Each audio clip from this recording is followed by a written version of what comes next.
menyampaikan tiga poin besar, tapi kepengalaman tadi pagi dengan kelas B bisa terselesaikan dua tema saja ya, untuk kaitan dengan pencemaran lingkungan. Nanti kita lanjutkan mungkin insya Allah di pekan depan gitu. Sambil juga akan mudah-mudahan juga tetap tercover materi-materi yang menjadi amanah di pertemuan-pertemuan selanjutnya. Baiklah, terkait dengan yang pertama, Bapak akan menyampaikan terkait jenis-jenis pencemaran lingkungan. Kemudian nanti kita lanjutkan ke parameter pencemaran lingkungan, parameter lingkungan atau yang koneksitas sebenarnya terkait dengan indikator ya, sebuah standar begitu untuk mencermati ketercemaran pada lingkungan ya dengan melihat parameter lingkungan itu. Kemudian sampai ke sebenarnya monitoring kualitas lingkungan yang isinya lebih fokus berkaitan dengan pola-pola pengendalian pencemaran lingkungan. Paling tidak di dasar keseling ini sebagai bagian dari mata kuliah prodi ya, prodi IKM, bukan mata kuliah minat ya. Mata kuliah minat mungkin yang peminatan keseling nanti bisa lebih mendalam terkait dengan fokus materi-materi terkait dengan memang mata kuliah pencemaran lingkungan begitu ya. Itu saya rasa juga di pertemuan ini kesempatan kita untuk bisa mengenal ya bagaimana potensi-potensi kegiatan-kegiatan kesehatan lingkungan punya kontribusi kepada derajat kesehatan masyarakat ya, dari aspek langsung yang kaitan dengan kualitas derajat kesehatan yang pada parameter indikator human indikator ya, kaitan dengan misalnya langsung keterkaitan dengan morbiditas, terkait dengan mortalitas yang terkait dengan aspek penyakit berbasis lingkungan. Tapi sebenarnya ada juga yang secara tidak langsung ya, yang itu aspek yang terkait dengan faktor risiko dan kaitan dengan hazard ya, yang tidak senantiasa kita sebenarnya pola prevensi yang dibangun tidak senantiasa melihat dari aspek timbulnya penyakit ya, indikator adanya bahaya di lingkungan baik bersumber dari fisik, kimia maupun biologis itu menjadi indikator ya, potensi risiko penyakit itu juga bagian daripada kesehatan masyarakat. Terutama kalau kita lihat fokus dari pilar kesehatan lingkungan begitu ya. Indikator adanya hazard. Jadi tidak senantiasa kita mesti menunggu datangnya orang sakit, menunggu indikator kesakitan atau mortalitas gitu ya. Indikator menurunnya kualitas lingkungan yang langsung maupun tidak langsung punya dampak kepada penyakit, ini juga bagian daripada ilmu kesehatan masyarakat, secara khusus ilmu kesehatan lingkungan begitu.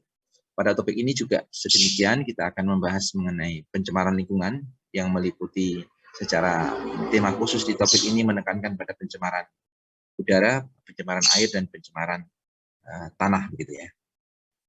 Pertama, terlebih dahulu Bapak akan mengenalkan bagaimana lingkup dari pencemaran lingkungan.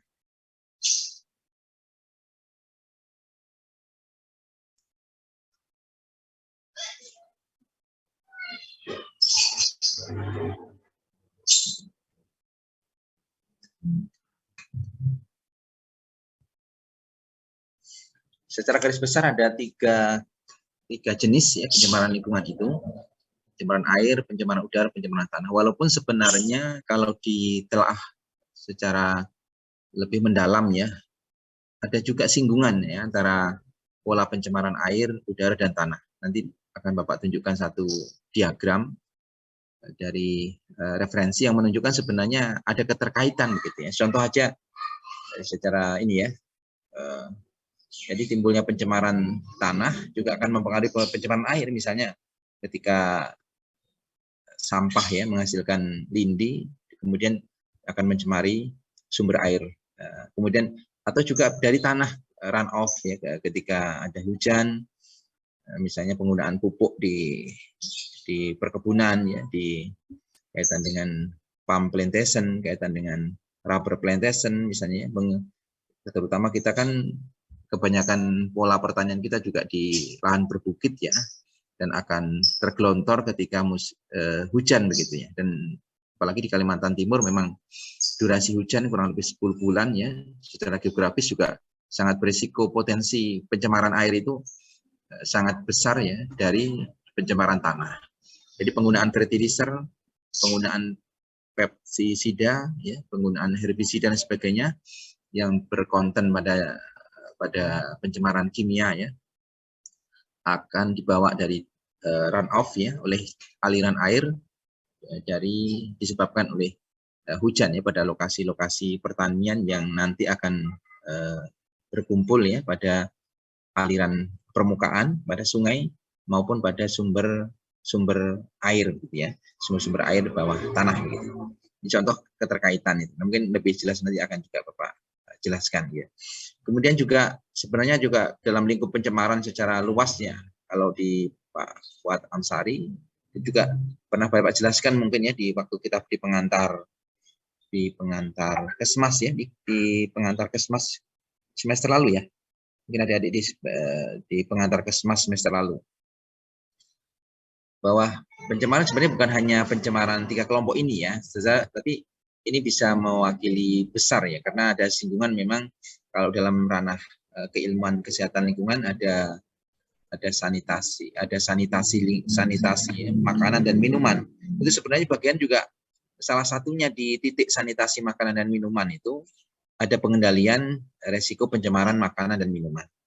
Walaupun secara tidak langsung maupun langsung ya, penggunaan PTM, kemudian juga kontaminasi dari bahan-bahan yang berpotensi ya secara mikroba patogen misalnya ya, yang berpola foodborne disease itu juga sebenarnya polanya juga pencemaran makanan ya oleh bakteri ataupun oleh bahan toksik ya, kalau dengan sengaja maupun tidak sengaja, misalnya penggunaan PTM yang tidak terstandar ataupun zat racun yang mengkontaminasi sumber bahan makanan atau makanan itu sendiri. Lebih concernnya memang lebih pada concern makanan olahan ya, makanan olahan maupun air minum olahan ya.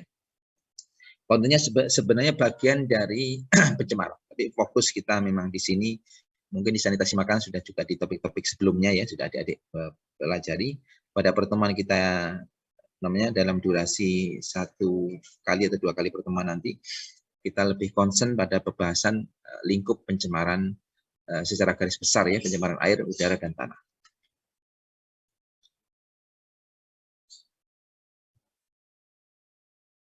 Kalau mengacu ke definisi, ya, sebenarnya semua konsep pencemaran ketika masuk zat, unsur, makhluk hidup ke dalam lingkungan ya, pada derajat tertentu, pada tingkat tertentu, sehingga kualitas lingkungan ya, air, udara maupun tanah mengalami perubahan ya, sehingga tidak bisa berfungsi sebagaimana peruntukannya. Tapi lebih condong di dalam definisi PP nomor 20 tahun 1990 ini menekankan memang lebih concern pada kegiatan manusia ya. Jadi pencemarnya, polutannya lebih pada concern, padahal ada namanya pencemaran alami ya.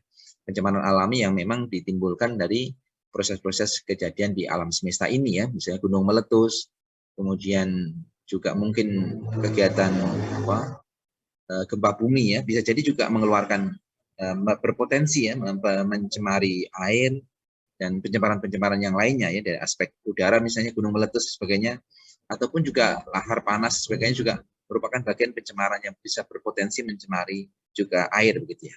Semacam kejadian luar biasa dari aspek pertambangan misalnya, mungkin adik-adik pernah mendengar kaitan dengan lumpur lapindo misalnya ya, seperti itu. Dan itu pun sebenarnya kan di semacam kecelakaan pertambangan begitu ya. Begitu. Tapi sebenarnya juga ada pola-pola alam yang memang tidak menutup kemungkinan juga berpotensi menjadi sumber pencemaran gitu. Karena degradasi tertentu begitu ya, kawasan tertentu yang memang punya karakteristik ya, mineral atau zat radioaktif ya, bisa juga akan mencemari ke tempat-tempat yang lain. Di luar memang kebanyakan ya yang fakta langsung lebih concern pada apa namanya, lebih concern pada kegiatan-kegiatan yang bersentral pada antropogenik ya, pada manusia ya, aktivitas manusia. Kalau berdasarkan basic perundangan, itu basic secara umum sebenarnya ya, potensi pencemaran tidak hanya pencemaran yang disebabkan oleh kegiatan langsung manusia ya, tapi juga pencemaran yang diaspek oleh apa namanya, sengaja maupun tidak sengaja, termasuk kegiatan-kegiatan yang berkaitan dengan kejadian alami begitu ya. Semacam sebenarnya kan ketika potensi air gambut ya, air gambut sebenarnya kan secara alami ya, air yang berkumpul pada kawasan yang rendah begitu ya, kawasan yang permukaannya lebih rendah begitu, karena potensi air kan mengalir dari bagian yang lebih tinggi ke bagian yang lebih rendah begitu. Tentunya kita paham dalam siklus hidrologi bahwa air merupakan soft water ya, yang ya tentunya punya pH 6,8 sampai 7,2 ya, atau pH netral gitu ya. Tetapi ketika di situ secara alami punya konten gambut ya, punya konten gambut, artinya posisi tanah berawa yang banyak substansional organik ya di dalamnya, tentunya ada proses deskomposisi yang terus-menerus begitu, maka airnya menjadi asam. Kondisi air asam itu kan bukan maksudnya Bapak menunjukkan bahwa potensi pencemar itu secara tidak langsung kan air tidak bisa berfungsi lagi secara peruntukannya kan, air mestinya pH netral ya dengan standar sekitar 7, kemudian menjadi asam, artinya pH-nya kurang dari mungkin sekitar di bawah 6 ya, lebih condong asam, makanya membuktikan tidak bisa beruntuk lagi ya.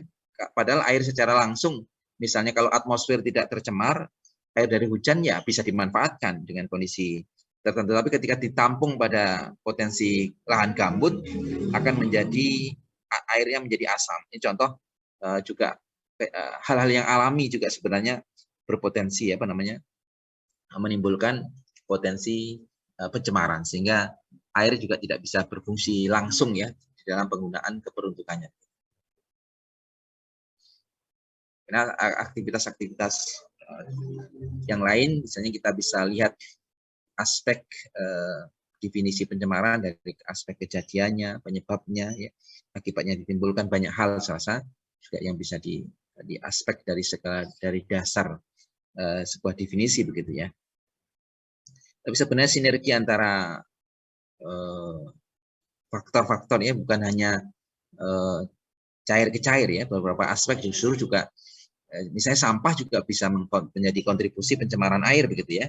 Ketika sampah masuk ke dalam ranah perairan, lingkungan perairan, dan ada potensi degradasi sampah ataupun sampah semacam mikroplastik ya, terdegradasi sehingga nanti akan menjadi cemaran, sehingga biota makhluk hidup ya yang di dalamnya, jangan indikatornya juga digunakan, difungsikan untuk sumber pangan manusia, misalnya ikan dan sebagainya, bisa terkontaminasi, terpapar oleh sumber pencemaran dari solid waste ya, sampah, dan juga limbah cair ya yang berkumpul di perairan. Jadi juga menjadi potensi kontaminasi juga ya untuk manusia. Walaupun manusia tidak meminum langsung airnya, tapi bahan makanan yang didapatkan, misalnya kerang, ikan dan sebagainya yang dari perairan yang tercemar, itu juga akan terakumulasi ya di bioindikator ya, pada ikan, pada kerang, pada udang dan sebagainya, yang nanti akan berpotensi juga memapar manusia, gitu ya, seperti itu.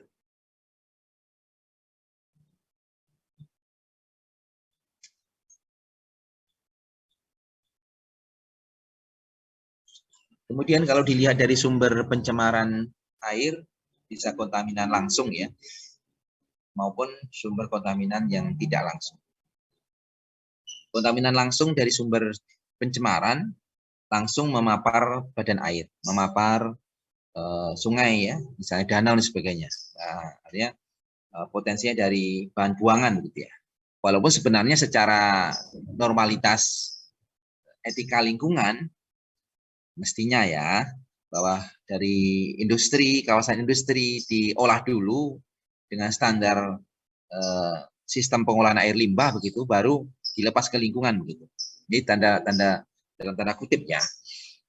Tetapi tidak semua ya, kenyataannya tidak semua termonitoring, terawasi begitu ya. Kondisi realita kegiatan kita, bahkan mungkin beberapa aktivitas hotel, aktivitas bisnis, industri tertentu, ataupun lebih-lebih di domestik ya. Di domestik itu kan tidak bisa disepelekan, bahwa di domestik juga bercampur, ada secara tidak langsung juga banyak bahan-bahan beracun juga ya, walaupun memang dominasi pada limbah organik begitu, tapi tidak bisa dinafikan. Di lingkungan domestik juga ada bengkel, penggunaan baterai juga berpotensi logam, juga pencemaran logam berat begitu. Jadi sebenarnya kontaminasi langsung, intinya pada langsung kontaminan itu masuk ke badan air. Walaupun secara etika mestinya ya tidak langsung mencemari, karena mestinya idealnya seluruh air limbah khususnya water waste ya, limbah cair itu sebelum masuk ke badan air di treatment dulu. Kalau dalam ranah domestik ya, dalam community mestinya ada sempal komunal gitu ya. Kemudian dalam ranah industri ada instalasi pengolah limbah begitu ya. Unit terintegrasi terpadu atau masing-masing unit begitu. Semacam kalau di PT Sier di Surabaya, di PER Surabaya, bahwa nggak tahu kalau di Makassar itu Bapak juga pernah penelitian di sana secara khusus kaitan dengan pencemaran udara ya. Tapi nggak tahu kalau di cairnya, barangkali juga belum terintegrasi. Yang Bapak pernah juga dulu masih kenangan lama menjadi mahasiswa FKM di UNER tahun berapa? 9 Bapak masuk UNER 96 ya, 96 mungkin saat PPL 1 mungkin ya. PPL 1 atau PPL 2, PPL 1 barangkali ya. Lupa, PPL 1 itu ya, semester 4 mungkin ya, era-era sebelum krisis ekonomi ya, 97-98. Itu kita kunjungan ke PT Siar, itu terintegrasi ya. Jadi kawasan industri ada khusus industri yang mengolah limbah-limbah dari industri yang lainnya. Jadi limbah-limbah itu terintegrasi masuk ke dalam satu sistem pengolahan air limbah, baru kemudian dilepas ke badan air gitu ya. Integrasi seperti semacam itu sebenarnya yang pola yang mestinya juga kita bisa bangun, bisa kita perhatikan ya, untuk pengembangan menyelesaikan masalah kesehatan lingkungan, masalah lingkungan secara umum, masalah kesehatan lingkungan secara khusus ya, terutama dari sudut pandang kita dari kesehatan masyarakat. Saya rasa itu banyak hal ya bisa kita cermatin. Kemudian yang secara tidak langsung, artinya tidak langsung mengkontaminasi ini, tapi dari jalur misalnya kaitan dengan yang gambar singkat, saya rasa yang adik-adik lihat di ini, bagaimana potensi sebenarnya industri pengolahan limbah industri ya, secara tidak langsung juga bisa mencemari dulu, diserap oleh tanah, kemudian baru masuk ke badan air, baik laut, sungai ya, dan sebagainya. Kemudian juga potensi-potensi dari run off tadi yang Bapak sampaikan tadi, pestisida misalnya, kemudian juga secara mikrobiologis ya, misalnya dari domestik septic tank misalnya, yang mengalami kebocoran atau tidak punya septic tank yang standar, sehingga juga berpotensi mencemari tanah dan juga mencemari sumber air, yang nantinya juga akan mencemari perairan. Jadi, secara tidak langsung begitu ya. Makanya Bapak sampaikan tadi, pencemaran kadang-kadang khususnya kaitan dengan tanah ya, berkaitan dengan pencemaran air. Ya. Misalnya lecit lindi dari sampah, kemudian masuk, bisa run off melalui permukaan, atau bisa diserap oleh di dalam aliran air bawah tanah, kemudian baru mencemari air, menjadi pencemaran air begitu ya. Itu contohnya seperti itu.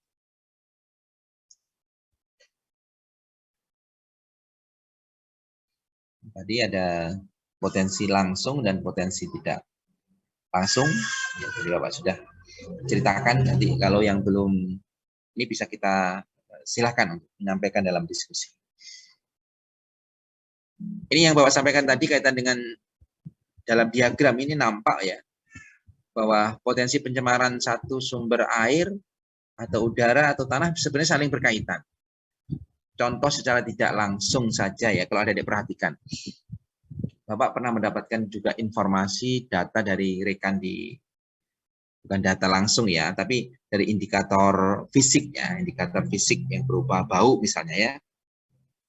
Ketika bau ataupun kaitan dengan rasa ya, rasa misalnya ketika masuk di perumahan di pantai misalnya, dan di situ ada banyak degradasi sampah di lokasi sekitar mangrove misalnya dan sebagainya, maka nampak kita mudah sesak ya, nafas kita ketika dalam ruangan itu yang di bawahnya adalah kolong, ada potensi degradasi ya dari sampah maupun diskomposisi bahan organik begitu.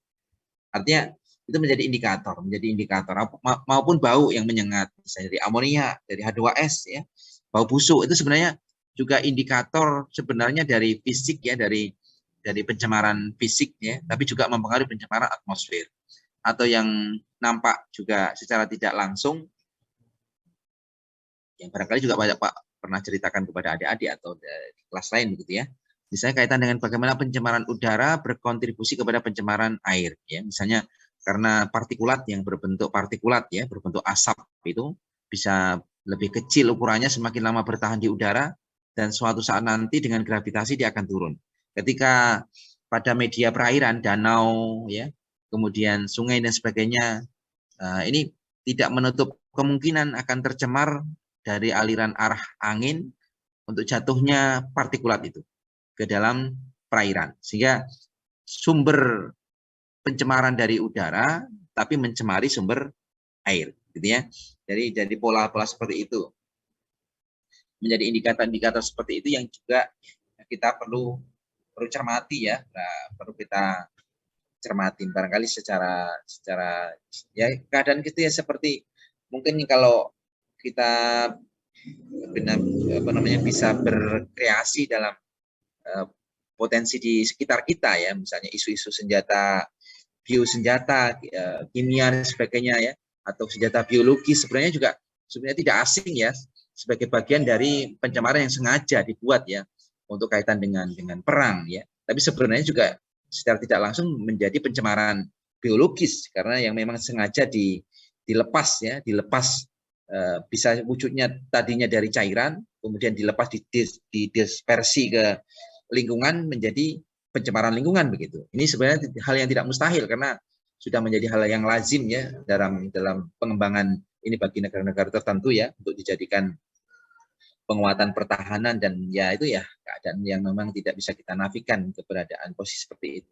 Ini juga ketika potensi itu juga akan berkaitan dengan kesehatan masyarakat ya tidak bisa dipungkiri ya, karena masyarakat sipil ya tentunya juga akan kena imbas begitu ya, semacam walaupun yang berperang misalnya tentara di Hiroshima Nagasaki, tentara Jepang, tetapi ketika bom atom diledakkan di Hiroshima Nagasaki kan yang punya efek bukan hanya tentara, bukan hanya pasukan ya, tapi juga ribuan ataupun efeknya ke jutaan manusia yang punya dampak terhadap pencemaran itu ya, karena penggunaan bom nuklir itu ya, bom atom itu seperti itu.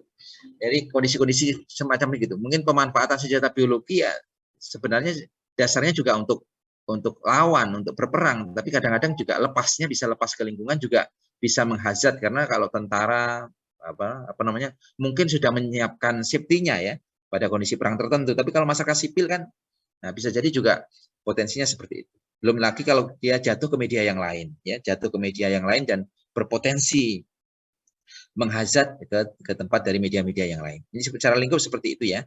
Jadi sebenarnya pencemaran itu saling berkontribusi ya, tidak hanya satu arah, walaupun memungkinkan langsung dari emisi udara ke udara melalui inhalasi misalnya, tapi tidak menutup kemungkinan bisa jatuh ke media oral, media makanan maupun media minuman. Mungkin secara garis besar seperti itu penjelasan Bapak. Mungkin kalau adik-adik yang punya respon atau pernah baca telaah di referensi, silahkan bisa kita lengkapi lagi dengan diskusi begitu ya. Mungkin bisa dijela, bisa kita apa namanya, silahkan karena Bapak agak ngebut ini karena mungkin materi juga cukup banyak. Tapi mudah-mudahan terselesaikan 2 topik. Kalau Bapak sebenarnya targetnya sampai 3 topik ya, tapi kemungkinan akan terselesaikan 2 topik karena durasi kita sekitar 100 menit barangkali ya. Itu saya rasa ujungnya ya dampak kesehatan. Tapi sebenarnya kalau titik tadi dari definisi pencemaran ya tidak senantiasa langsung ke kesehatan. Jadi aspek indikator lingkungan, bioindikator ya. Bioindikator misalnya ketika kita melihat adanya efek ya apa namanya konsentrasi Pb misalnya di daun, itu indikator kan berarti penggunaan bahan bakar bertimbal ya yang dilepas di udara kemudian diserap oleh tanaman begitu ya. Nah, ini sebenarnya indikator untuk manusia. Bagaimana kalau manusia yang hari-hari juga terpapar dengan kondisi yang sama begitu. Bioindikator gitu ya. Belum lagi kalau dilihat memang dari biomarkernya ya. Dari biomarkernya ke manusianya misalnya memang dites manusianya. Bagaimana di darah apakah ada unsur Pb-nya ya dan sebagainya. Itu saya rasa. Kemudian komponen lain secara garis besar bersumber pencemaran tanah ada bahan buangan padat, organik, anorganik, cairan berminyak berupa panas, zat kimia. Mungkin bisa dikelompokkan ya kaitan dengan spesifikasi jenis industrinya yang nanti juga akan melepas tergantung dari proses apa namanya input dan prosesnya, aktivitas apa yang diolah. Kalau memang pengolahannya misalnya industri makanan ya condong bahan organik ya yang akan dilepas begitu ya. Kalau industri misalnya pengolahan kaitan dengan tekstil, dengan baja dan sebagainya bisa jadi juga lebih condong anorganik. Mungkin tergantung spesifikasi bahannya.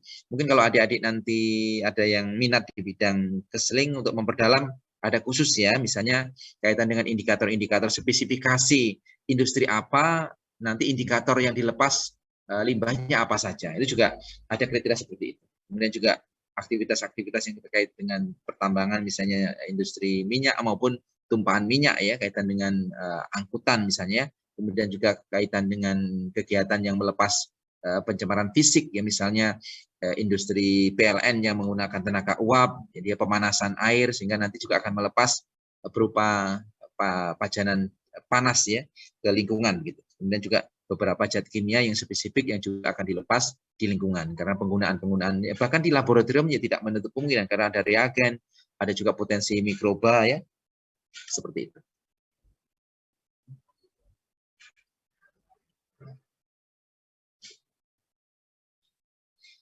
Ya tadi sekilas kaitan dengan sampah dengan pencemaran air, pencemaran sampah dengan pencemaran air. Tadi Bapak sampaikan bahwa degradasi sampah maupun sampah menjadikan pesaing ya dalam penggunaan oksigen di dalam air. Ketika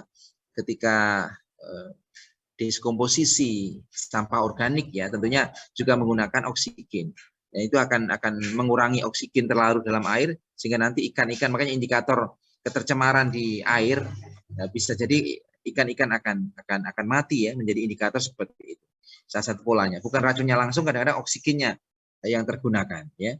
Belum lagi zat-zat memang zat racun yang disisakan dari proses pembuangan sampah maupun limbah cair yang ada di perairan ya yang masuk ke badan air. Ini potensi-potensi seperti itu. Potensi sampah organik seperti tadi yang saya sampaikan. Kemudian juga potensi bahan toksik ya, bahan toksik yang disisakan. Ya memang yang dibuang kaleng, tapi kalengnya masih mensisakan bahan toksik misalnya. Di 2012 atau 13 ya Bapak punya satu bimbingan yang meneliti terkait dengan kadar arsen kalau nggak salah ya di kolam pelampung ya, kolam bekas tambang yang menggunakan pelampung dari drum itu ya, dari drum. Nah, itu terbukti juga mengandung arsen ya, ikan nilainya mengandung arsen. Ini contoh sebenarnya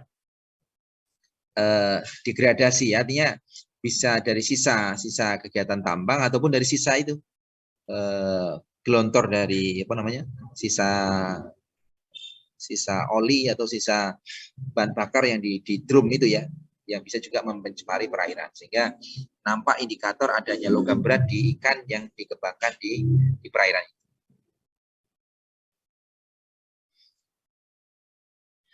Ya, kemudian kaitan dengan tertutupi ya dengan senyawa volatil pada pencemaran minyak ya di laut dan sebagainya.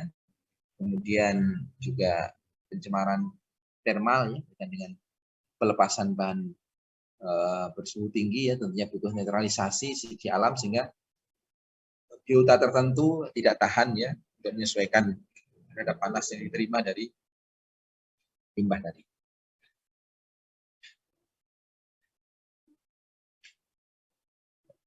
Kemudian bahan buangan zat kimia kaitan dengan penggunaan aktivitas sehari-hari kita rasakan, misalnya penggunaan deterjen, penggunaan insektisida ya. Secara tidak langsung kita bukan petani tapi kenyataannya banyak insektisida kita gunakan ya. Misalnya bahan-bahan beracun kan, secara tidak langsung kita juga kita gunakan bahan toksik ya sebenarnya, penyemprot serangga misalnya, apalagi. Kemudian pembersih rumah ya, kita menggunakan disinfektan juga, bahan-bahannya sebenarnya juga ngandung racun ya. Kita gunakan disinfektan, menggunakan kaporit, menggunakan macam-macam bahan beracun sebenarnya ya, juga secara tidak langsung juga kita berkontribusi ya mencemari lingkungan sebenarnya. Kemudian juga zat radioaktif. Ya, kita lanjutkan ke pencemaran udara. Secara garis besar tadi kita sudah lingkup dari potensi pencemaran air. Dari sini mungkin ada yang mau ditambahkan atau dikonfirmasi dari adik-adik untuk pencemaran air? Tidak ada, Bapak. Belum ada, Bapak. Ya, kemudian kalau kita lingkup di pencemaran udara, dari inti dari satu definisi ya dari Semper dan Master, bertambahnya substrat fisik atau kimia ke dalam lingkungan secara normal. Tapi sebenarnya ya namanya pencemaran udara ya kali ini kan kita ambil dari satu definisi yang lebih fokus pada substrat fisik dan kimia ya. Padahal kalau secara lingkup luas ya seluruh bahan, bukan hanya fisik dan kimikal gitu ya. Bahkan juga pencemaran tidak menutup kemungkinan kalau lihat ini sebenarnya terjadi bukan hanya di saat kita pandemi ya. Kehati-hatian itu sebenarnya juga pada ruang-ruang isolasi ya. Pada potensi pencemaran mikroba patogen ya yang memang mudah lepas di udara. Jadi sebenarnya itu yang sebenarnya juga patut dicermatin begitu ya. Mengapa kita butuh kehati-hatian ya, penggunaan masker perlu digalakkan di tempat-tempat operasi dan sebagainya. Bukan hanya dari potensi kontaminasi, potensi dari udara ya, dari udara. Jadi secara lingkup luas ya, kalaupun Semper sama Master mendefinisikan seperti ini menjadi satu acuan, tetapi secara luas sebenarnya bukan hanya substrat fisik dan kimia, tetapi juga unsur biologis ya, juga bisa merupakan bagian dari pencemaran udara.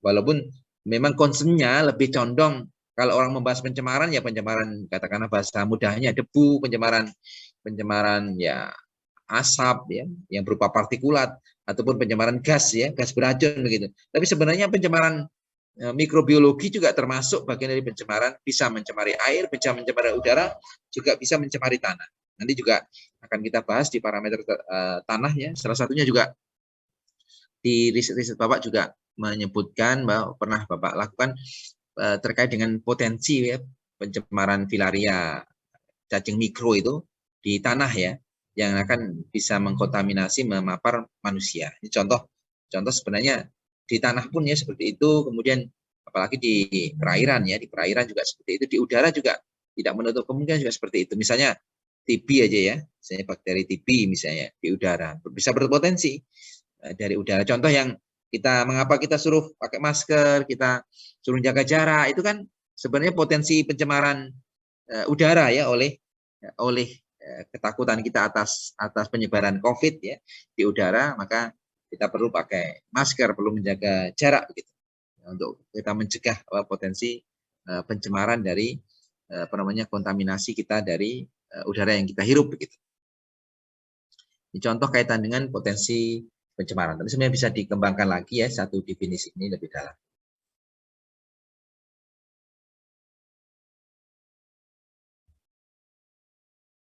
Lebih general yang definisi dari Parker 1980 ya. Masuknya kontaminan alami ataupun buatan. Ini lebih saya juga sudah mencakup ya secara garis besar. Tapi memang ada yang concern kaitan dengan misalnya keseimbangan konsentrasi tertentu. Dinamika atmosfer misalnya, ketika komposisi, berapa sih standar komposisi oksigen, nitrogen di udara, ketika itu berubah ya, ini kayak indikasi pencemaran. Saya rasa juga ada sisi positifnya ya, berbeda-bedaan dari tenaga ahli, pakar kaitan dengan pencemaran, mendefinisikan pencemaran ini bisa kita cermatin ada titik fokus yang berbeda begitu ya, kalau kita lihat bisa saling melengkapi.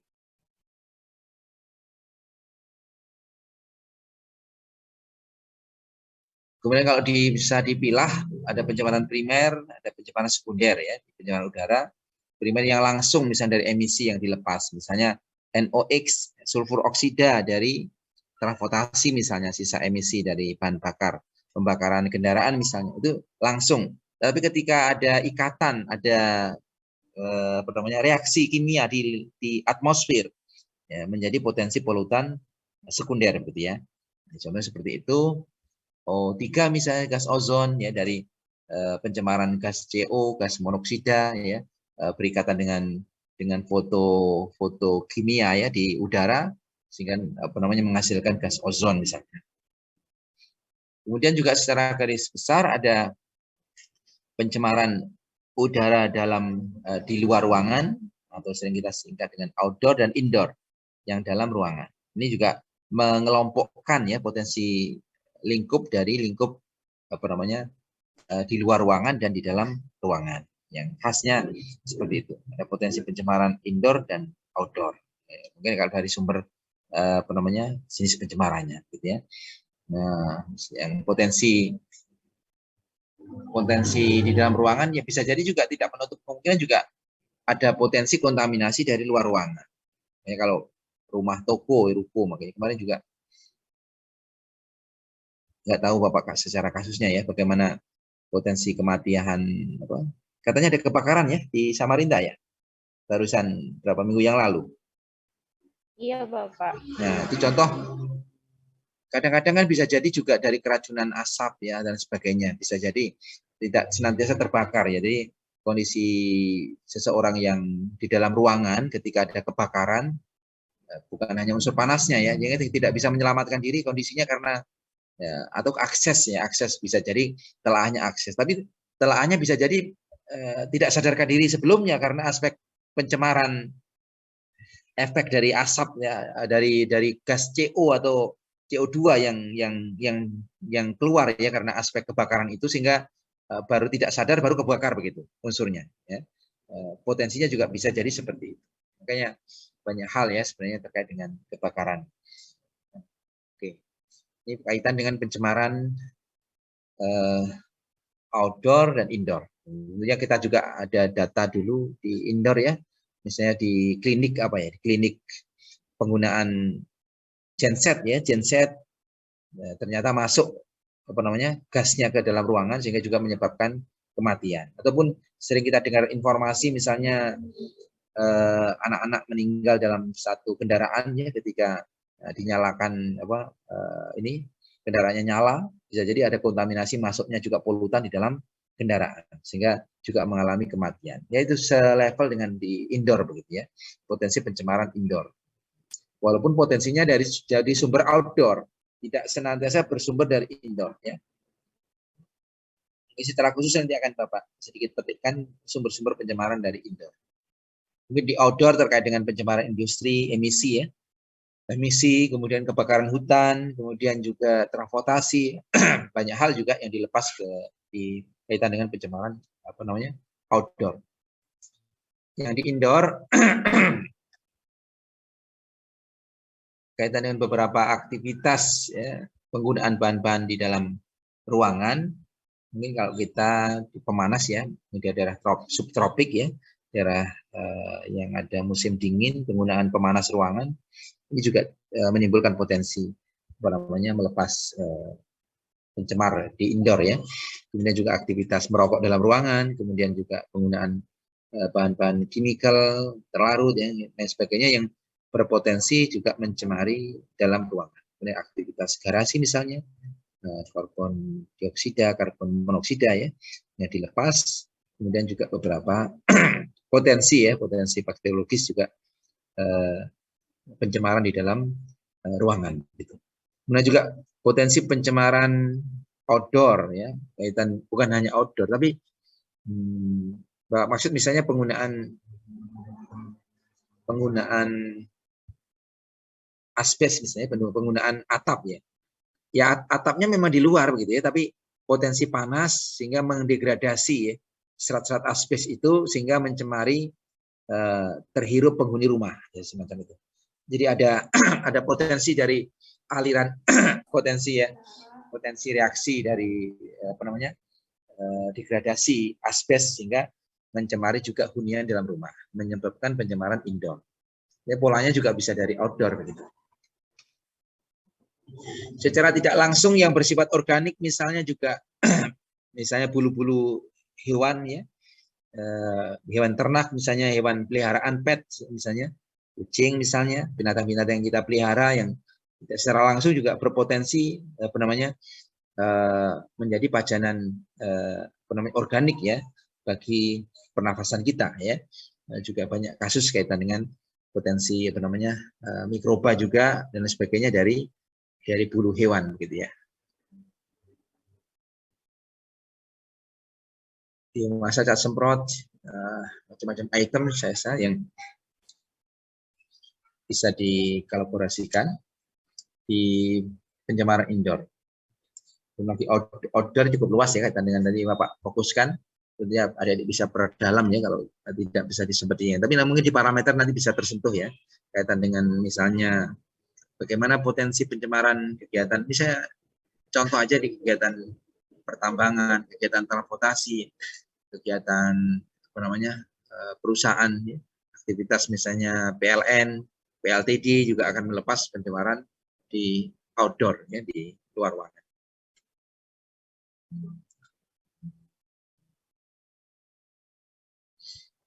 Beberapa bahan yang lazim di dalam ruangan, asbes, cat semprot, ya, rokok, biomasa, asap dapur, dan sebagainya.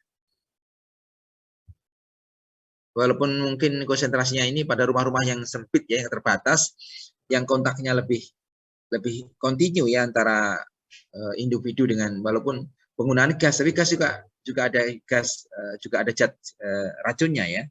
Penggunaan gas itu sumber kita misalnya, ya memang dalam ranah secara ini ya lebih aman misalnya menggunakan listrik ya, misalnya alat masak dari yang bersumber listrik. Walaupun mungkin kita nggak sabar ya, kita agak lama menunggunya begitu ya, tapi mungkin lebih aman ya dalam sisi kesehatan penggunaan kompor listrik ya, penggunaan alat listrik gitu. Ketika kita menggunakan bahan bakar dari fosil maupun dari gas tetap akan juga menimbulkan potensi pencemaran indoor begitu. Dan tidak menutup kemungkinan di partikulit atau di asap ya, juga menempel potensi-potensi mikrobiologis gitu ya. Artinya sebenarnya kalau zat kimia ya tidak menyebabkan infeksi, tapi bisa saling mendukung ya antara potensi bahan kimia yang ada di udara dengan potensi mikroba. Misalnya potensi iritasi jalur pernafasan, kemudian ditambah dengan infeksi. Saya rasa potensinya seperti itu ya. Jadi potensi infeksi dari ya, iritasi ya.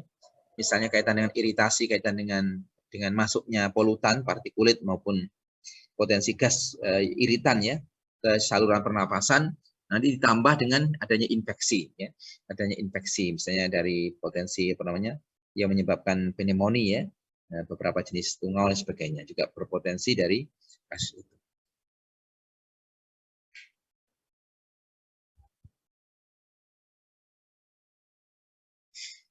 Kemudian kegiatan-kegiatan di cat yang tidak ramah lingkungan, Tapi umumnya ya kita secara tidak pahami ya koordinat kita. Makanya seperti tantangan kita ya sebenarnya untuk mewujudkan menjadi inventor, menemukan teknologi yang ramah lingkungan, yang aman begitu dari hazard. Sebenarnya kalau secara rutin ya penggunaan cat ya, pewarna ya tidak lepas dari bahan-bahan beracun ya, bahan-bahan yang berbahaya. Dari komponennya ya. Komponen cat menggunakan thinner, menggunakan turpentin, menggunakan pengering, party skinning, ada plastirisernya ya, plastisernya, pelapis dan sebagainya itu juga mengandung bahan-bahan beracun. Ataupun cat warna, spesifikasi cat warna tertentu juga berkaitan dengan penggunaan logam berat misalnya ya. Warna putih, warna hitam, semua warna pewarna ya. Pewarna-pewarna itu juga include dengan misalnya putih bisa bersinggungan dengan penggunaan timah putih, titanium dioksida, zen oksida, ya. Berwarna hitam ada karbon hitam, ya, lemplex, ya, grafit dan sebagainya. Ultramarine, berwarna merah, bukan bahan-bahan yang bukan bahan alam, bukan bahan dari organik ya, bahan-bahan yang juga berpotensi mencemari lingkungan. Asbes tadi, kemudian kaitan dengan asap rokok, bisa ditambahkan nanti. Nah, ya, Pak lanjutkan ke pencemaran tanah ya. Di pencemaran tanah. Menjadi indikator pencemaran tanah sebenarnya sangat erat dengan pencemaran sampah ya, dengan pencemaran. Tapi bukan hanya sampah ya. Banyak sumber pencemaran tanah. Di antaranya tadi yang Bapak jelaskan di awal, potensi pencemaran tanah yang secara langsung penggunaan berlebihan dari fertilizer ya, pupuk buatan misalnya, ataupun pestisida ya, yang akan mencemari tanah, ataupun limbah ya, limbah cair yang tergelontor ke tanah, tidak masuk badan air tapi langsung dibuang ke tanah, juga akan menyebabkan pencemaran tanah. Ataupun degradasi yang lambat kaitan dengan potensi sampah, plastik misalnya ya, akan juga berpotensi pencemaran tanah. Ataupun dari cairan sampah ya, cairan sampah lindi, lecit ya, itu juga akan berpotensi mencemari tanah. Ataupun sisa aktivitas fal ya, artinya lumpur aktif, lumpur yang juga mengandung konten-konten kimikal yang dibuang di tanah juga akan mempengaruhi pencemaran, menjadi sumber pencemaran tanah. Di antaranya kalau bisa lingkup berapa aspek penyebab pencemaran tanah dari kegiatan industri, perdagangan ya, kegiatan pertambangan, sampah padat ya. Kemudian juga dari pertanian dan bahan-bahan agrokimia yang digunakan juga berkontribusi kepada pencemaran tanah. Limbah industri, kandungan B3, sampah logam berat, limbah cair maupun sampah juga akan menjadi sumber pencemaran tanah.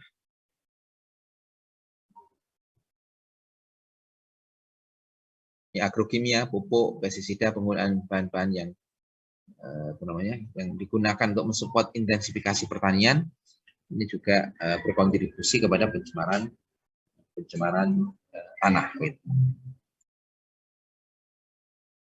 Ini menyentuh kaitan dengan B3 saya rasa. Ini ada topik satu sendiri ya, khusus B3, sumber B3. Jadi kalau nanti ada yang memperdalam di pengolahan limbah ya, ada khusus kaitan dengan limbah B3. Tapi secara garis besar ya, tadi baik dari limbah cair maupun sampah ya, limbah padat yang berpotensi adanya kontaminan kimia, fisik maupun biologis ya, menjadi bahan pencemar buat tanah. Itu jangan hanya dipikirkan kaitan dengan kimia, fisik juga bisa kaitan dengan misalnya di rumah sakit misalnya sampah dari jarum suntik dan sebagainya, sisa-sisa benda tajam juga akan menjadi pencemar tanah dan akan juga membahayakan secara fisik. Kemudian kaitan dengan biologis misalnya sampah infeksionis misalnya juga akan, dari contoh pembuangan tinja yang tidak baik akan juga mencemari tanah, akan berpotensi pencemaran, ataupun potensi dari deforestasi ya, misalnya dari hutan ke pemukiman ya, dari tanah juga potensi juga mempengaruhi pencemaran mikropatogen di tanah begitu, yang akan berpotensi menyebabkan penyakit infeksi pada manusia.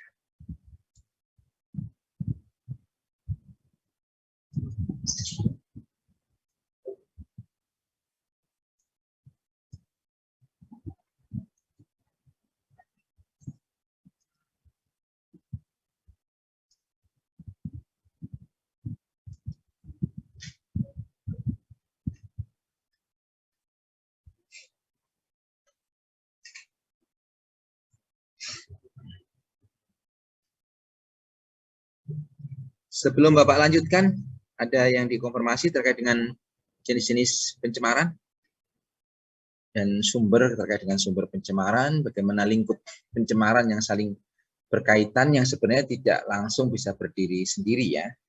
Ada yang juga langsung, bersifat langsung ataupun yang tidak langsung. Jadi Bapak sudah terangkan garis besar di awal lingkup dari pencemaran air, tanah maupun udara.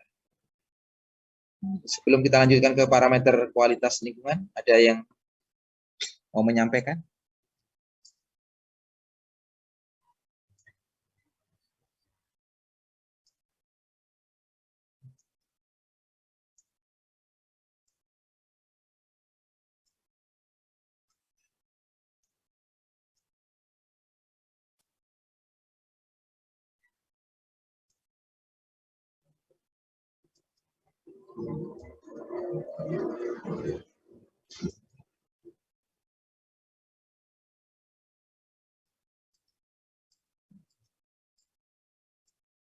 Ya, kalau nggak ada, kita lanjutkan materinya ke parameter kualitas lingkungan.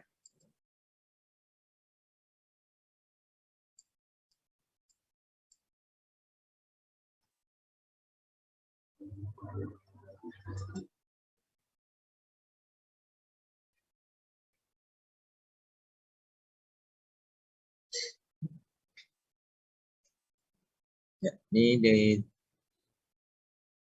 rekan kita di teknik lingkungan, tapi sekarang sudah pindah ke Unhas ya, dari di teknik lingkungan di Unmul, juga rekan Bapak di sebelumnya ya, sebelum Bapak di Unmul, kita sempat sama-sama di Akademi Kesehatan Lingkungan ya, di UMKT yang sekarang berkembang menjadi UMKT Wiyati.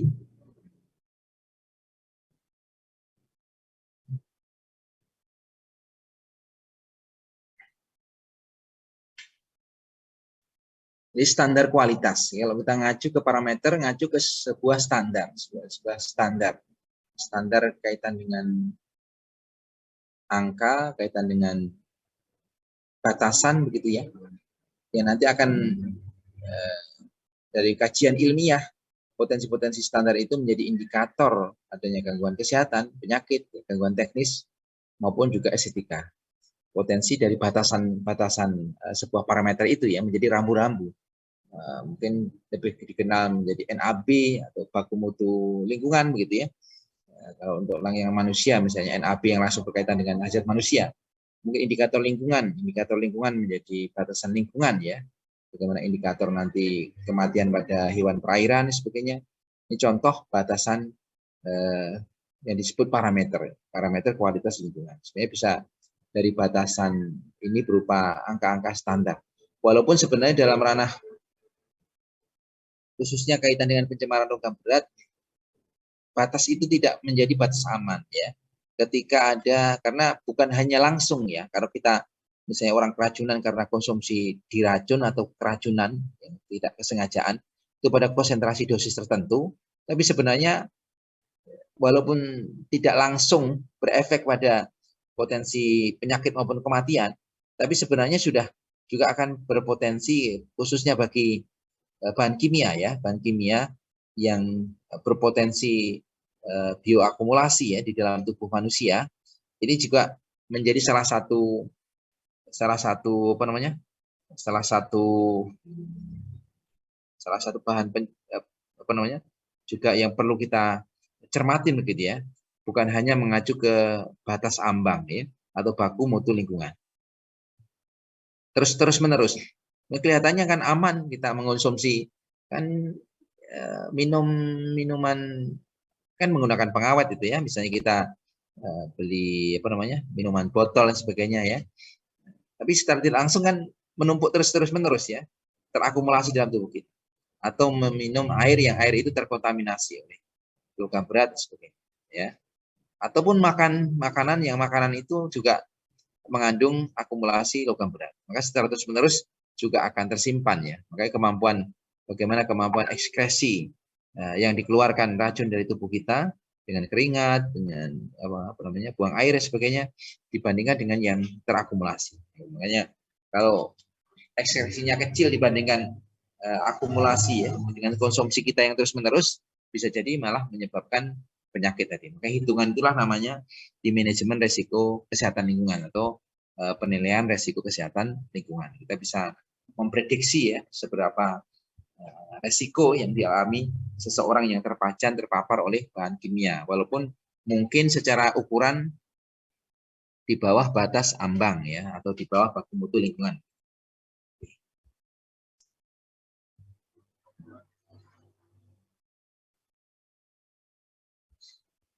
Ini sekilas karena adik-adik sudah pernah dapat ini ya, saya di pertemuan kedua atau ketiga ya, pertemuan ketiga mungkin kaitan dengan air bersih. Tapi ini contoh menjadi standar ya, dari bagian dari pencemaran air misalnya ada standar untuk kita dapatkan kualitas air bersih. Makanya ada batas ambang berapa mikrobanya, dan kimianya dan sebagainya. Tentunya lebih ketat lagi yang digunakan untuk standar air minum. Angka E. coli harus 0 misalnya. Beberapa parameter bahan kimia juga lebih ketat dibandingkan penggunaan untuk air bersih.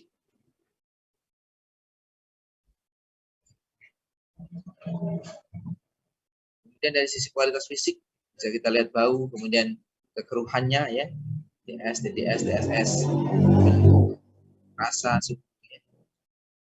warna, kemudian kualitas kimianya, kualitas bahan kimianya, kualitas bahan kimia misalnya Hg ya, merkuri, keracunan dalam sel, juga saraf, ya.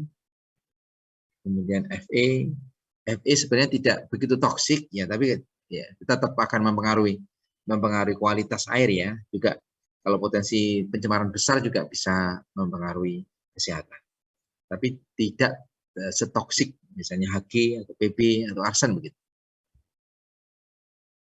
Fluor, kadmium juga bagian bahan yang toksik, ada potensi biotransformasi dan bioakumulasi. Oke, bisa menyambung nanti akumulasi dari rantai makanan, gitu ya, atau dari udara.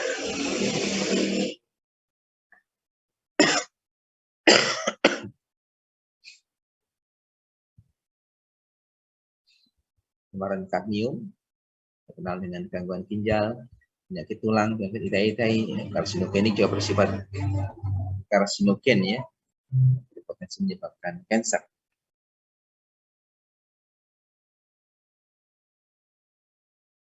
Kesadaran air dengan mineral tinggi, beberapa bahan tertentu yang menyebabkan sadar, penyumbatan pada saluran perpipaan, kemudian menimbulkan kerak, kemudian klor yang biasanya dipakai disinfektan, ini juga dipakai di pengolahan air PDAM ya.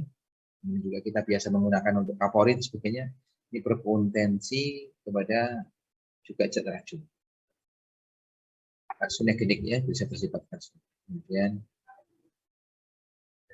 krom menghambat kerja enzim benzopyrin, hidroksilasi, membuat pembuahan sel kanker ya, menimbulkan efek kanker dan juga gangguan pada reaksi. Oke, mangan itu bisa bersama dengan Fe, saya tidak begitu toksik, tapi juga mempengaruhi.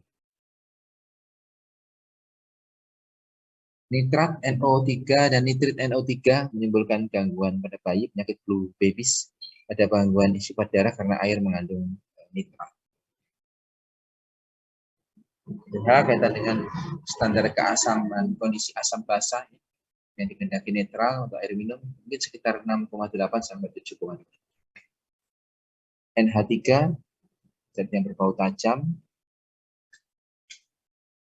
minyak ya, juga akan mempengaruhi terkait dengan inhalasi maupun di media air, yang juga akan mempengaruhi kualitas fisik air. SO4 menimbulkan masalah korosif pada jaringan perpipaan. CO2 kualitas mikrobiologis bisa dilihat dari kondisi mikroba patogen dengan indikator E. coli atau coliform, Ini beda biasanya penekanannya di secara lingkup bakteriologis dengan coliform, tapi spesifikasi fekal bakteria dengan Escherichia coli. Bisa dilanjutkan dari coliform ke E. coli.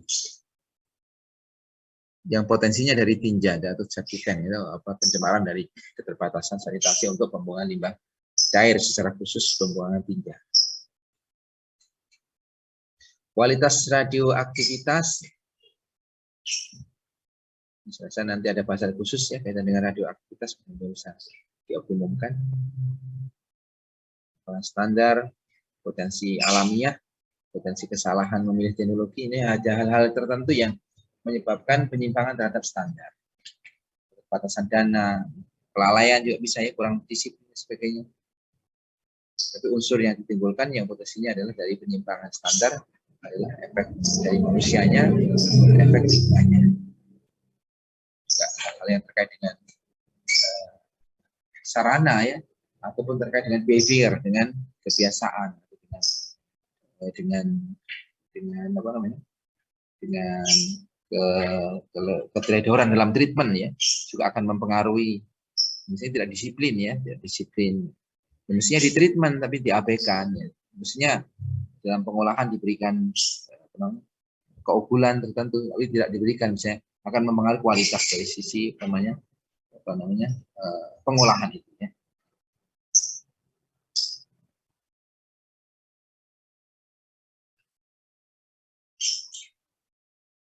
Beberapa parameter kualitas udara ada oksida karbon, sulfur, senyawa nitrogen oksida, fotokimikal oksidan, dari Pak sampaikan tadi ya, yang termasuk pencemaran sekunder, fotokimikal oksidan, hidrokarbon, fluor, partikulit, radioaktif, oksida karbon ya, contoh pembakaran yang sempurna CO2, kemudian juga ada CO yang tidak sempurna dalam pembakaran, monoksida dari kendaraan bermotor. Potensinya juga mengikat Hb dalam darah, makanya potensi anemia karena karbon monoksida ya, bisa juga terjadi. Ini konsentrasi, kaitan dengan konsentrasi, beberapa parameter saya juga ada penting untuk.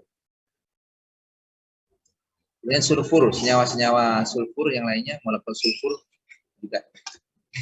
Kalau dalam kajian toksikologi ya lebih condong bersifat iritan ya, sulfur itu. Makanya di penelitian Bapak juga mengaitkan sulfur dan partikulit, artinya potensi fisik dan potensi kimikal gitu, yang mempengaruhi hasil akhir, yaitu kualitas kesehatan kita, kesehatan manusianya.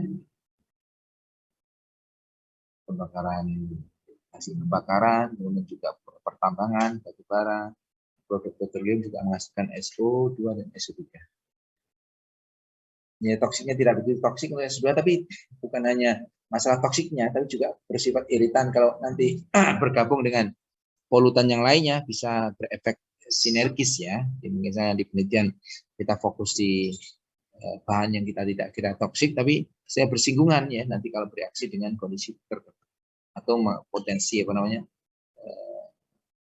sifat-sifat toksik, sifat-sifat bahan toksiknya nanti akan menjadi bahan toksik sinergik atau toksik yang kemampuan toksiknya bisa meningkat ya dengan bergabungnya dengan bahan-bahan yang lain. Potensi bahan toksik mengalami reaksi untuk senyawa yang sangat toksik. Dari bahan yang tidak toksik, ketika bereaksi di udara dan sinar matahari bisa menjadi bahan yang sangat toksik. Ini contoh potensi pencemaran, potensi yang tadi yang sekunder tadi ya, berpotensi kondisi pencemaran seperti itu. Kemudian tetap bisa concern adik-adik ya dengan kondisi siang hari di bulan Ramadan, tetap semangat kita untuk coba dicermatin hal-hal yang mungkin bisa kita kembangkan dalam diskusi. Nitrogen oksida, tidak berwarna, proses pembakaran suhu tinggi, ya, silinder kendaraan bermotor, pembangkit tenaga listrik, relatif tidak berbahaya tapi berpotensi dengan ada CO2 lebih toksik ya. Ada potensi toksiknya ketika bersentuhan dengan gas berkaitan dengan reaksi bahan kimia di udara. Nitrogen dioksida Kemudian photochemical oksidan. Kaitan dengan ozon, formaldehid, paroksil nitrat, ini contoh bahan-bahan yang bisa terjadi, merupakan bagian dari sekunderi polutan yang berbentuk karena pengaruh sinar matahari ya pada oksidasi nitrogen, hidrokarbon di udara yang menyebabkan terjadinya photochemical smoke. Pengaruhnya nitrosis, klorosis, gangguan pertumbuhan, manusia pada gangguan mata dan sebagainya. Ini pokok-pokok kaitan dengan indikator bahan kimia dengan potensi gangguan kesehatan ya. Saya sudah diakses. Untuk chemical oksidan dari polutan yang bereaksi dengan sinar matahari dan juga dari sumber pencemaran kendaraan bermotor, proses penguapan, juga ada hasil hidrokarbon pencemaran juga. Fluor, solid ya, sudah di peleburan biji besi, proses pembuatan barang keramik, pabrik aluminium melepas fluor di itu. Dapat merusak, dapat menumpuk pada tumbuhan, menyebabkan sakit pada hewan ternak yang memakan tumbuhan tersebut. Konsentrasi sangat rendah untuk pertumbuhan gigi, tulang. Jadi ingat, konsentrasi yang terus-menerus pada dosis tinggi akan menjadi racun.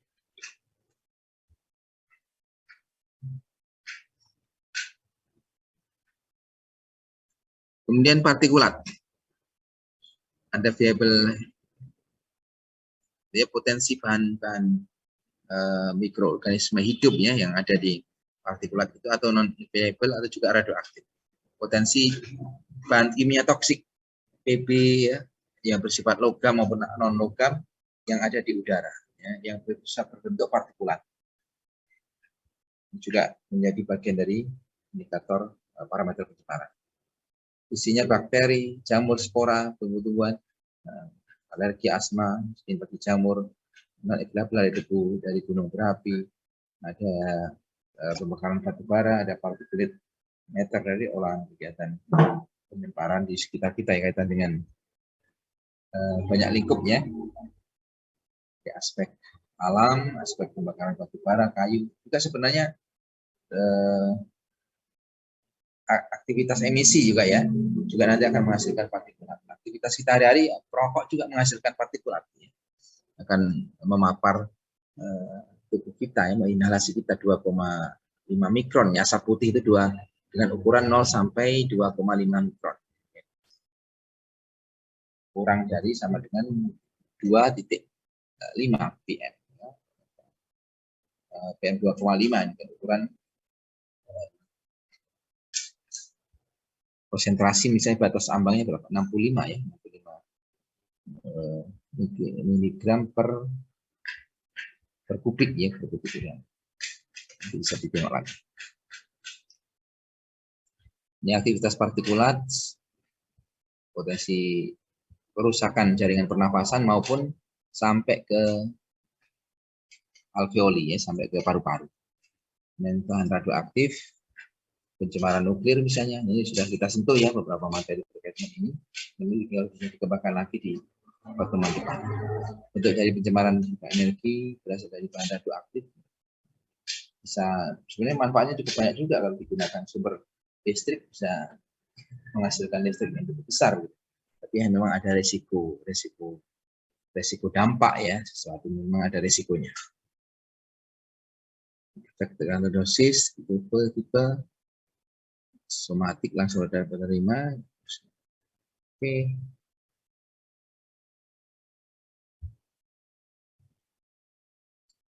Parameter daratan atau tanah, lingkungan kompleks punya, ya, dan dibentuk kaitan dengan tekstur tanah, pH, bahan organik, kelembapan tanah, macam-macam pencemarannya, ada organik patogen, kimia, kemudian organisasi patogen ada mencemari tanah, dikeluarkan ke manusia lain melalui kulit dan sebagainya. Kemudian organisasi patogen hewan-hewan mencemari tanah, dikeluarkan ke manusia, atau dari manusia juga bisa mencemari tanah, juga kontaminasi hewan ya, bisa juga. Secara garis besar ini organisme patogen yang dikeluarkan manusia mencemari tanah, dikeluarkan ke manusia ke lain. Kemudian ataupun dari tanah, dari hewan ke tanah dan ditularkan ke manusia. Ya, pernah sampling mungkin sekitar lokasi pertanian di Kutai Kartanegara juga bisa dikembangkan ya, misalnya adanya parasit mikro di tanah. Nah, itu juga bisa jadi potensi kontaminasi. Yang perlu kita waspada, hati-hati ya terhadap potensi pencemaran baik fisik, kimia maupun mikroorganisme.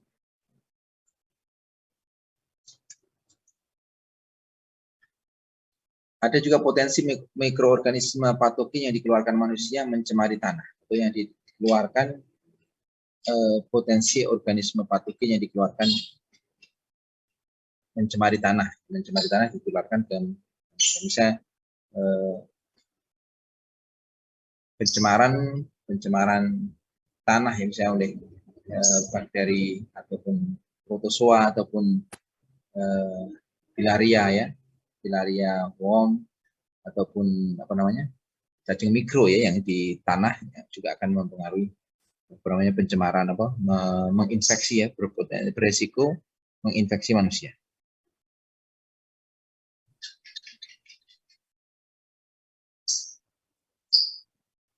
Ya mungkin nanti bisa ini tulisan-tulisan terkait dengan data ini ya di jurnal dan sebagainya bisa adik-adik cermatin, di klik ya. Bapak juga punya tulisan ya terkait dengan pencemaran pencemaran yang melalui jalur tanah ya, pencemaran yang memang dari penelitian yang terkait dengan parasit lingkungan yang berpotensi dari pencemaran tanah, penetratif via skin ya, mungkin banyak jurnal Bapak juga ada juga terkait dengan pencemaran udara. Pencemaran yang lainnya mungkin adik-adik nanti bisa dicermati di referensi ya, di Google Scholar maupun di Google umum. Silahkan untuk nanti bisa coba diakses, tapi mungkin mayoritas publikasinya mungkin dalam jurnal ataupun proceeding internasional ya.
Mungkin bisa coba diakses ya di beberapa contoh kegiatan riset ya yang memang ada keterkaitan pencemaran kimia, biologis ya maupun fisik yang mungkin di beberapa penelitian Bapak terdahulu bisa diakses ya, adik-adik bisa lihat.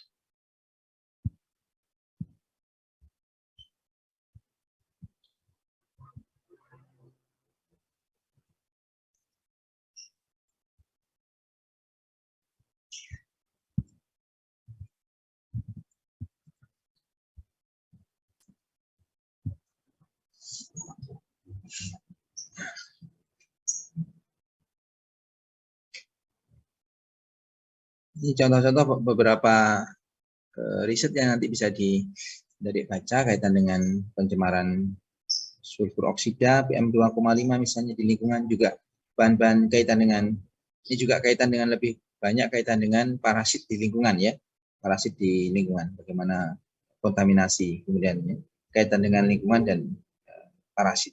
Juga ada penelitian di Kalimantan Timur ya, dan juga ada data penelitian dari Thailand sebagainya, bisa dibaca, ataupun penerapan intervensi ya yang juga Bapak kembangkan untuk mematikan bakteri di lingkungan ya, di drainase, di pencemaran limbah ya, pencemaran limbah yang mengandung E. coli begitu ya. Ini juga bisa di jurnal yang barusan terbit ini, saya rasa agak terbaru ya. Ini baru terbit, bisa di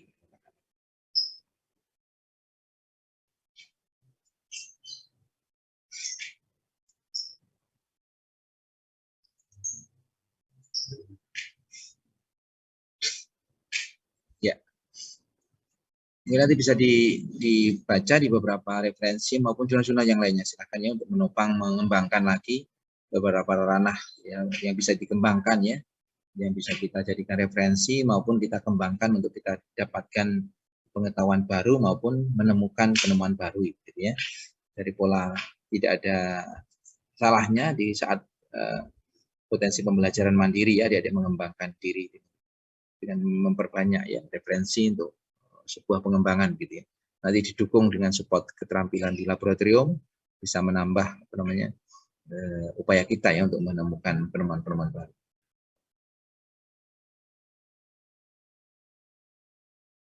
Contoh kaitan dengan virus, bakteri, protozoa, pembuangan tinja yang tidak tepat. Kemudian juga potensi penularan oleh serangga, lalat, kecoa. Ya. Kemudian kita kenal juga dengan potensi binatang pengganggu ya, tikus sebagainya juga akan berpotensi menularkan penyakit. Kemudian penggunaan air limbah untuk irigasi yang secara langsung.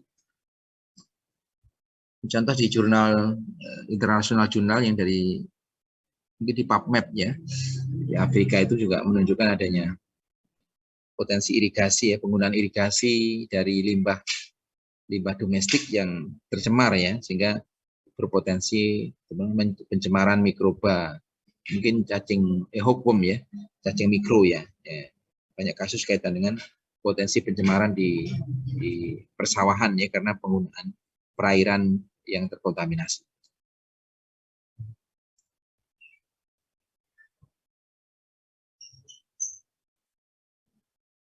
Ya, tadi kaitan dengan zoonosis, potensi zoonosis penekanannya yang dari hewan ke manusia. Gitu ya.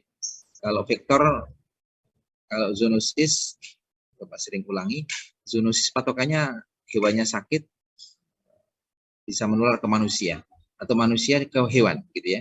Tapi kalau vektor ya, vektornya nggak sakit, begitu. Artinya nyamuknya yang membawa protozoa, membawa demam dengue itu, dia tidak sakit dia, cuma dia transfer dari infektif human kemudian ke orang sehat ya, gitu ya, melalui jalur transformasi ya, menjadi media antara ya. Seperti lalat hinggap dari tempat ya, membawa aja, bukan menjadi semacam zoonotik. Kalau zoonotik hewannya sakit juga bisa menginfeksi secara langsung maupun tidak langsung kepada manusia, gitu ya. Misalnya yang dari potensi riset, misalnya di hewan peliharaan ada kontaminasi melalui fesesnya misalnya, kemudian ada ke manusia ya, itu juga masuk zoonotic disease. Kemudian juga ada potensi yang langsung misalnya kaitan dengan misalnya anjing gila ya, rabies, gigitan ya, misalnya juga begitu. Artinya anjingnya juga terinfeksi dan berpotensi menginfeksi manusia. Antrak, Leptospirosis ya, kaitan dengan tikus sebenarnya, fever ya,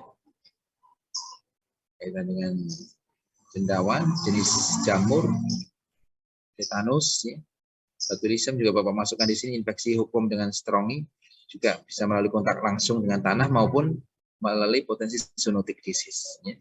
Kontak langsung karena potensinya nanti filaria kontaminasi fekal infektif human ke lingkungan langsung penetrate, ataupun dari melalui hewan ya, melalui hewan. Bisa juga hewan dari deforestasi ya, dari kehutanan, juga dari perkebunan ya, mencemari. Kalau potensi yang di riset Bapak di Muara Kaman di ini ada potensi ya, memang potensi terbawanya run off dari lokasi perkebunan ke pemukiman begitu ya. Ini juga mengkontaminasi itu tersebab infeksi itu bisa jadi dari lingkungan sekitar perumahan karena adanya kontaminasi tadi melalui potensi run off air dari perbukitan dari kawasan perkebunan ke pemukiman gitu ya, yang membawa potensi filaria ya, larva yang infektif.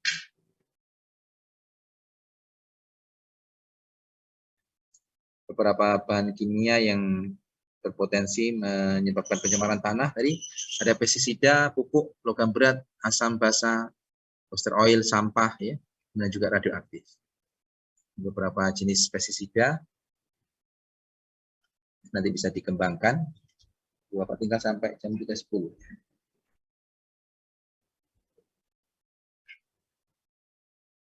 Oke.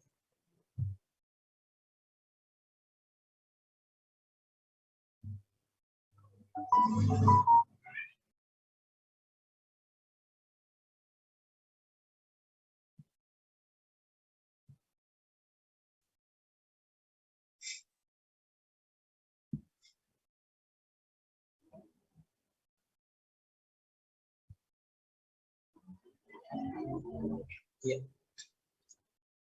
Jadi yang Bapak ceritakan sebelumnya bagaimana fertilizer mencemari runoff dari tanah, air, atau infiltrasi ke dalam tanah. Ini bisa langsung mencemari. Kemarin juga tahun berapa Bapak juga menganalisa hasil dari laboratorium PPLH ya terkait dengan di Senoni itu sumber air yang tercemar. Potensinya ya Bapak lihat dari potensi juga dari penggunaan pestisida ya. Bukan hanya unsur organik di pestisidanya, tapi juga ada potensi logam berat. Ini beberapa jenis logam berat di senyawanya ada ikatan dengan logam berat begitu ya. Beberapa jenis pestisida. Fertilizer juga sedemikian. Pupuk juga mengandung berpotensi ya, mengandung logam berat. Karena untuk ikatan butiran-butiran tadi ya dari gas mungkin dibuat butiran juga berpotensi dalam reaksinya menggunakan logam. Oke.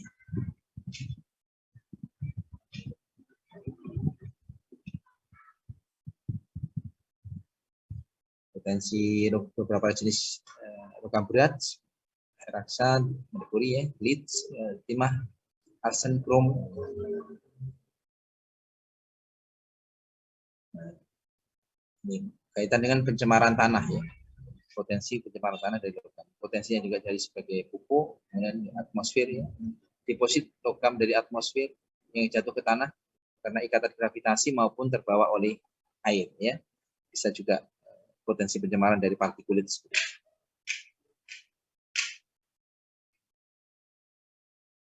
Asam basa, potensi indikator pH, tapi sebenarnya juga ada indikator zat kimia di dalamnya ya, begitu ya.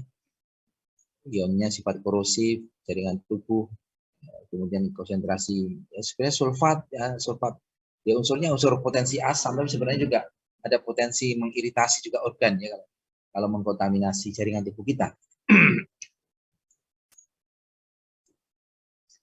Ya, kaitan dengan kendaraan bermotor, pemakaian diesel, garasi industri dan sebagainya. Pencemaran sampah padat ini kaitan dengan potensi estetika, potensi bau yang tidak sedap, kemudian juga vektor ya, sarang dari vektor maupun binatang pengganggu. Kebakaran, pencemaran air tanah ini contoh ya, sampah padat juga diindikatorkan ada potensi pencemaran air dan tanah juga, air permukaan juga air tanah. Ya. Dengan lecitnya, kandungan lecit ya, dan dengan cairan sampah. Itu saya rasa yang pokok karena juga waktu terbatas. Ini 2 sampai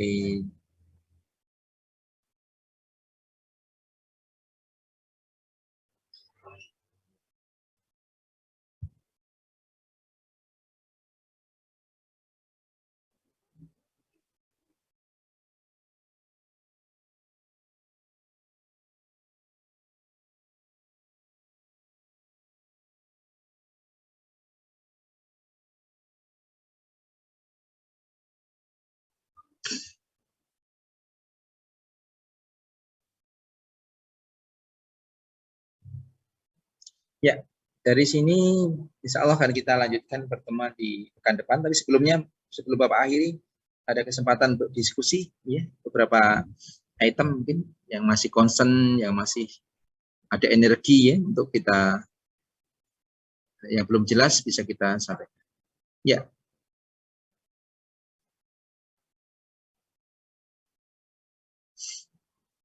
Atau mau menyiapkan buka puasa sebenarnya.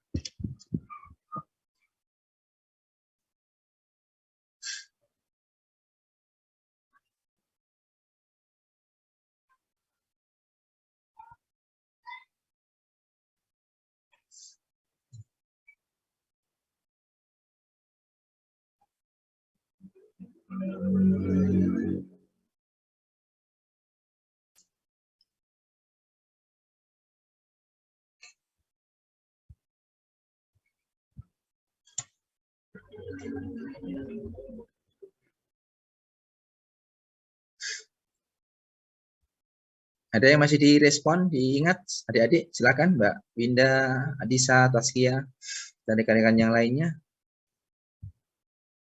Fahmi, Nur Indah, Nur Tasdatun, ya silakan. Kalau ada sesuatu yang masih mungkin mau didiskusikan, masih ada kesempatan kita untuk, walaupun nanti akan kita lanjutkan terkait dengan monitoring ya, monitoring kualitas, monitoring lingkungan akan insya Allah minggu depan akan kita.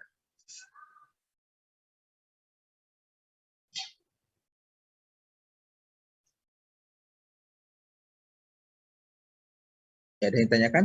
Ada yang disampaikan? Bapak izin bertanya. Ya. Saya ada baca Pak bahwa salah satu contoh pencemaran tanah itu adalah lahan yang dilantarkan gitu Pak, atau lahan yang tidak digunakan. Itu mengapa ya Bapak itu bisa menjadi salah satu contoh dari pencemaran tanah, padahal kan lahannya itu tidak digunakan atau tidak ada aktivitas yang dilakukan di lahan tersebut Bapak. Terima kasih Pak. Latar belakang tema topik tulisan itu apa kira-kira kok menstatement bahwa lahan yang tidak gunakan menjadi tempat pencemaran gitu? Ini di buku sih Bapak, saya masih kurang paham gitu Pak penjelasannya, karena di dalam buku itu dia pencemaran tanah itu salah satu diakibatkan oleh adanya penelantaran lahan Bapak, seperti itu. Oh, penelantaran lahan sehingga iya sebenarnya menjadi pencemaran tanah. Ya, sebenarnya kalau secara langsung nampaknya kalau banyak interaksi ya, mungkin kalau banyak interaksi kaitan dengan bahasan potensi resiko kontaminasi lahan yang tidak digunakan itu ya bisa jadi begitu ya, karena pengolahan sampah yang kadang-kadang orang sembarangan membuang sampah di tempat lahan terbuka itu, ataupun ada tadi yang Bapak sampaikan kan, kalau posisi tanah lahannya misalnya menjadi tempat terbuka, kemudian juga potensinya lebih rendah daripada potensi pembuangan limbah cair ya. Artinya tidak menutup kemungkinan juga bisa jadi maksud daripada referensi di buku itu ya, tapi tidak dijelaskan secara detail ya sayangnya ya. Tapi sebenarnya potensinya juga dari situ, dari potensi kalau Bapak lihat dari pengamatan langsung ya di penelitian parasit Bapak di sekitar Marangkayu ya, sekitar Marangkayu, Kutai Kertanegara itu, ya memang potensi pencemaran ada di sekitar rumah ya, karena kan anak-anak kecil ya banyak kontak dengan tanah, main-main tanah sekitar halaman rumah begitu ya. Di situ ya potensinya karena memang condong pembuangan limbah cairnya yang tidak tidak terakses dengan baik ya, sehingga membuat survival bertahannya larva daripada potensi kontaminasi tanah itu yang menyebabkan penyakit infeksi yang dari kulit itu, yang melalui kulit. Contoh kalau bahasa pernah kita diskusi ditanya sama profesor di Thailand ya, kamu lihat ketika di Afrika ya, di Afrika itu kan lahannya tandus kering ya, tentunya semestinya penyakit infeksi ya kecil, mikroba kan mati ya tentunya dengan kondisi kering tandus ya. Tetapi mengapa penyakit infeksi terutama kaitan dengan apa namanya kecacingan mikro itu masih banyak. Nah, ini sebenarnya kaitan dengan juga behavior, keterbatasan sarana sanitasi begitu ya. Sehingga walaupun lingkungan sekitarnya di set area ya, padang pasir, lokasi tandus panas yang tidak memungkinkan untuk survive-nya larva, bakteri, mikroba mati ya. Tetapi sekitar rumah mereka tetap membuat bertahannya kontaminan begitu. Bertahannya dalam ekologi mikroba, ekologi misalnya hookworm bisa bertahan ya ketika wet soil, kondisi tanah menjadi basah begitu. Bisa jadi ya alasan di tulisan buku yang dibaca adik itu yang terkait dengan potensi lahan yang tidak digunakan dan posisi lahannya secara geografis berpotensi ke kontaminasi begitu ya, sehingga secara tidak langsung bisa menyebabkan kontaminasi tadi ya, menyebabkan yang disebut pencemaran lahan yang berpotensi tercemar. Tapi sebenarnya kalau secara langsung ya tidak tersirat ya, tidak bisa ada jalur ya, kecuali tadi kita hubungkan dengan potensi resiko ketercemaran saja ya. Tapi tidak ada langsung bahwa semua lahan kosong berpotensi. Tapi yang kedua juga bisa jadi juga potensi penggerusan lahan ya.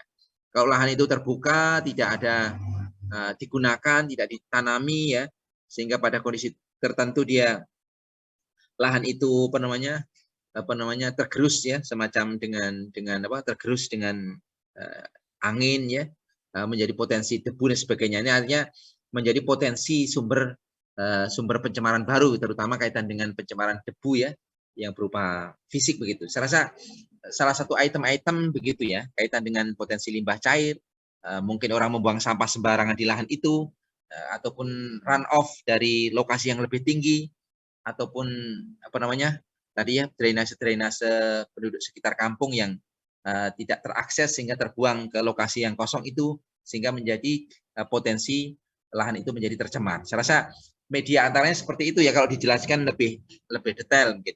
Tapi nggak tahu kalau di tema inti yang Anda baca itu mungkin supaya lebih jelas sebenarnya subtemanya apa begitu ya. Kalau secara general potensi lahan yang tidak digunakan itu tercemar, saya rasa potensinya secara tidak langsung ya, bukan pencemaran langsung.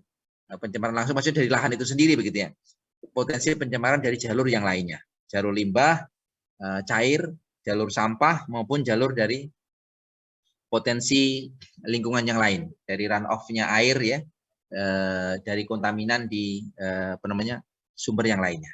Itu saya rasa ada yang mungkin didiskusikan lagi, silakan.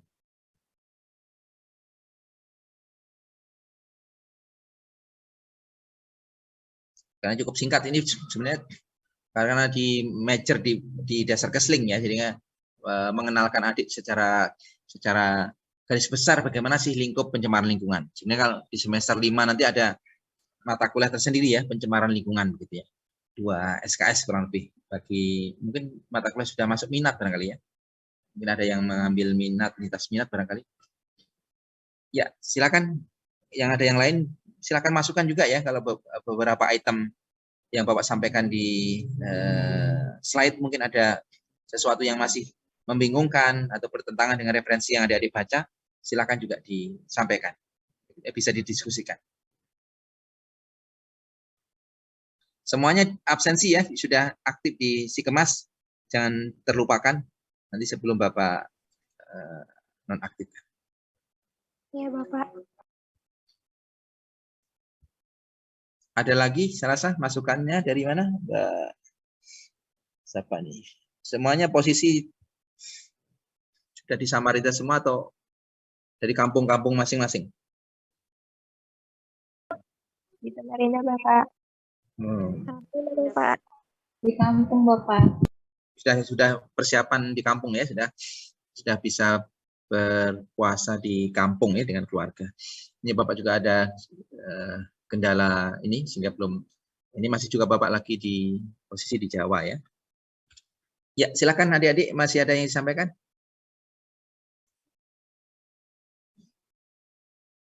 Ya, insya Allah pertemuan mendatang nggak ada halangan, kita akan diskusikan keterkaitan dengan pencemaran, dengan monitoring ya, monitoring pencemaran ya, pencemaran lingkungan. Kita lebih menuntaskan itu mungkin kalau memungkinkan juga akan kita tambahkan dengan materi terkait dengan kebisingan dan juga pencemaran radioaktif. Terima kasih perhatiannya. Kalau nggak ada lagi yang disampaikan, jamnya juga saya rasa sudah selesai ya. Mudah-mudahan bisa kita ambil manfaat menjadi bagian dari amal soleh dan menjadi bahan diskusi. Saya rasa referensi yang cukup padat yang Bapak sampaikan di presentasi bisa dikembangkan lagi, bisa ditelaah lebih mendalam lagi ya dengan banyak membaca jurnal dan referensi tentunya. Mungkin materi nanti akan Bapak share juga di Mbak Winda ya. Terima kasih. Wassalamualaikum warahmatullahi wabarakatuh. Waalaikumsalam warahmatullahi Warahmatullahi wabarakatuh. Terima kasih banyak Ya, Bapak. sama-sama ya. wabarakatuh, Bapak. Minggu depannya diingatkan lagi ya Bapak ya. Kita mungkin Mas kalau Bapak belum ke Samarinda masih kita melalui online. Oke, Pak. Baik Bapak, terima kasih banyak. Dan sama.